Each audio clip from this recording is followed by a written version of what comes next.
So what they did was they tried to pass the mental health bill in 2012. So in 2014, we became autonomous. And then they started setting up psychiatric units in all the general hospitals across Ghana. But even with that, the people don't want to go to their hospital because of their beliefs, their cultural beliefs. They think anything that is happening to them is based on spiritual stuff. So they will never bring the person to the hospital until the person gets very, very aggressive. And because of the psychiatric units being created, because of the challenge we have, more psychiatric nurses are being trained. Previously, we only had people being trained in the diploma aspect. And when they finish school, there's nothing like the BSc for them to pursue in psychiatric nursing. So they all went into general nursing or go and do medical assistant course, or some of them just branched to the medical doctor. But currently in 2014, they introduced the BSc in psychiatry. During that time, I was on a ward, a chronic ward. I had diploma in psychiatry, but I didn't know what to do with the patients a lot of times because I had to do some therapies with them, and whenever I go there, they are reluctant. So I decided to find out which schools were doing psychiatry that I could go to that was affordable. But it was far. I found one in South Africa, which was very expensive and far. So the next year when I heard about the psychiatric, the BSc, I applied and I went to the school. And they are training more diploma nurses, 200 every year, to fill in the gap. But not everybody likes psychiatry because of the stigma. So even the 200 that are filling in the gap, due to them being stigmatized, they stop the psychiatric nursing. Only a few people even go and do the BSc as of now, maybe 16 or 15 in a class. Meanwhile, there are 200. Then another challenge we also face is the security for staff and the equipment to use, the skills to work with. The security for staff is low. There's nothing like, so it's like when somebody gets really aggressive and you don't really have to do the manual restraints anymore. You do the chemical restraints because, and so when they get really aggressive, it's either you run from trouble and seek help or something because nobody is trained to have that skill to bring them down manually unless they use chemicals. And we've stopped, they banned the seclusion because we didn't have powder seclusion. And most of the time, the patient, when they get very aggressive, they hit their heads, they open the seclusion room and their heads. And there have been times where two people have been in seclusion and one has hit the other, actually moved the eyeball. So that's very bad. So because of that, we don't have anything like that. And we are trying to, even with the families, they also stigmatize the patients who are at home.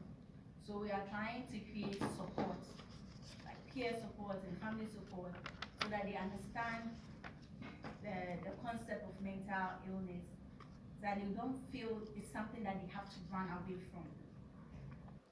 We do health education, those in the community, the community health nurses, which are in the unit, they come to the hospital to pick the data of these people who are the patient. They follow up to their homes, speak to the family, and when they are discharged, they follow up too. But it's still hard sometimes. The family member will come and tell you that I can't stay with him anymore. So please extend his stay here because I don't want him to come home. My husband doesn't know my brother is mentally ill. I don't want him to come. Because of my brother, I'm not getting a husband. Because of my son, no man wants to come towards me. There's actually a case of a boy who is 12, who has a disability challenge, intellectual challenge, Clifford. His mother wrote a letter, got into the hospital, and left the letter in his hand. Saying that if we contact her, she's going to commit suicide because she's found a new man in her life, and Clifford is a barrier. So she wants to get rid of him, so we shouldn't contact her again. And there are many more stories like this in the hospital. from doing BSc. Unfortunately, I didn't go back on the ward that made me want to go and learn more about these therapies. I went back to another ward, which was like a general ward in the psychiatric hospital, because when our patients go to the general hospital, they are sent away to come back to the psychiatric hospital with a referral. No matter what is wrong with the patient, they sometimes, I don't know whether they are scared of them, even though they all had basic training in psychiatry. It looks like they are scared of them because they will come and we don't even have enough equipment, we don't have anything to care for these people. But they will come in, they'll send them with a referral. So as I was there, we were doing most of the time detoxification because of the addict. And then they come in, go home, the next time they come again for detox. It looks like when they go and use and they want to shape their lives in a certain way, they just come back. So by and by, we came to realize there's another thing somebody has gone to learn somewhere, which is the therapeutic community curriculum for rehabilitation. And when I found out they were proposing to open a rehabilitation center in the hospital, I went to push and ask them if we could be trained so that we can also have knowledge, so that we can be trainer of the trainers. So we also come and train other people who intend train other people, and everybody will have the idea of the therapeutic curriculum. So when I came back, I convinced my other colleagues who were also in the same ward doing detox. We all went back. We went to do the therapeutic community curriculum, and then when we came, they opened the rehabilitation center, and we're all working there. But there was another challenge back on the ward, which is most of the other workers in the hospital, psychiatric hospital, don't understand what psychiatry is. They don't understand the patient, like the orderlies and nursing aides. They don't understand anything about psychiatry. So they sometimes think everything is, the patient is intentionally doing it. They don't understand that the person doesn't have the will or lacks the drive. They just feel like, no, you guys pamper them too much. Sometimes let them do this. Hey, get up. I find them doing that all the time. So this time when we're going to the new rehab, I said no. They should train some of these people if they are going to come here and work. I don't care whether the person is coming to mop the floor, whether the person is a security personnel. If they don't have the knowledge in TC, they shouldn't come and work there. So after they train the nurses, they train health aides too to work with us, and then they train some others. And the security personnel were under training while they brought us other ones who didn't know anything about TC. Most of the time, the residents, we call them residents because we don't want it to be like we stigmatized. We want them to be like ourselves. We eat with them, we do everything with them, they dress like us. We make sure we are always interacting with them. But they just go to the security and say they want to go out. The security man will just open them, and then they will go and use and come back, and then we go back to square one. So as I'm here, I'm sure before I get back, they have trained this new security to help with the problem. But in my community, I'm also a leader, a queen mother in the community.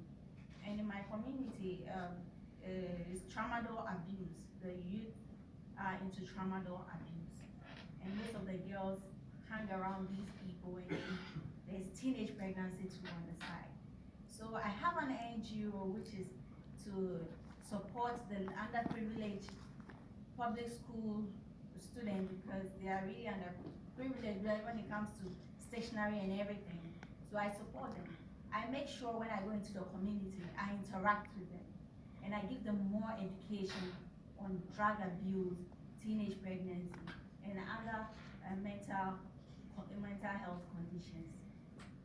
And sometimes I give them my numbers so that when they have challenges, if they want to, it's not just the primary prevention, the secondary, I tell them if they feel like they want to have detox, they should just come and see me. I'll just take them to the facility for them to detox. Because if I'm talking to them, no child will come to me and say, hello, I'm abusing any drug. They're all quiet. So after primary prevention, don't do it. One is too many, 1,000 is never enough. I also tell them, but in case you are doing it, this is my number. Hold on to that. call me, and let's see how best we can work it out. So that's basically what we are doing. Thank you very much.